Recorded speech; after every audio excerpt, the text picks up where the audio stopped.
Are you happy? What's a better question for me to ask Jordan Peterson? How are you doing? How are you doing? How are you doing?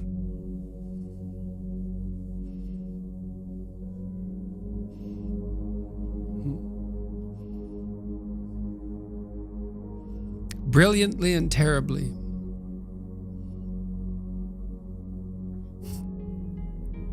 That's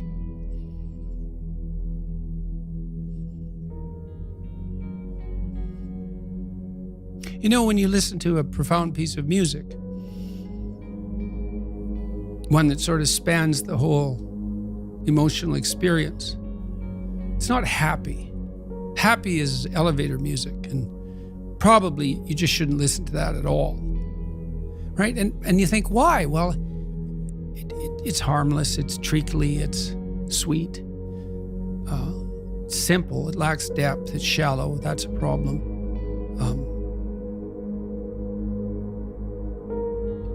It doesn't have that deep sense of awe and horror, I would say, that is characteristic of the best of all music. You listen to some simple music, so-called. Hank Williams is a good example. The blues cowboy from the 50s who died of alcoholism when he was 27 and whose voice sounds like an 80-year-old man. Simple melody, but there's nothing simple in the song and in the voice. It's deep, it's like the blues. It's like black blues in the States from the 20s, and it was certainly influenced by that tradition. There's this admission of a deep suffering at the same time as you get the beautiful transcendence of the music.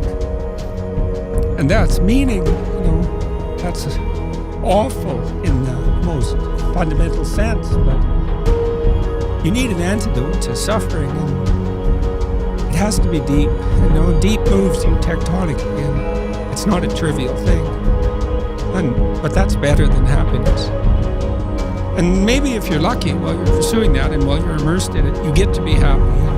And you should fall on your knees and be grateful for that when it happens. It's a gift. It really is a gift. And it comes upon you unexpectedly, your happiness. But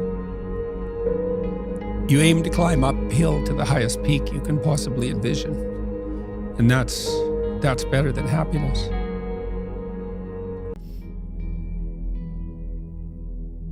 Some programs you cannot predict, right? You cannot predict how they're going to end. You have to run them. Well, I believe that truth will save the world. I believe that. So you speak truthfully and you watch what happens and you take your consequences, and maybe you hope and have some faith that in the final analysis, things will work out in your favor, but perhaps they will and perhaps they won't. But that's faith, eh? That's faith. Faith isn't believing in things you regard as ridiculous, sacrificing your intellect. It's a decision, Will truth, beauty, and love save the world? Well, you can find out.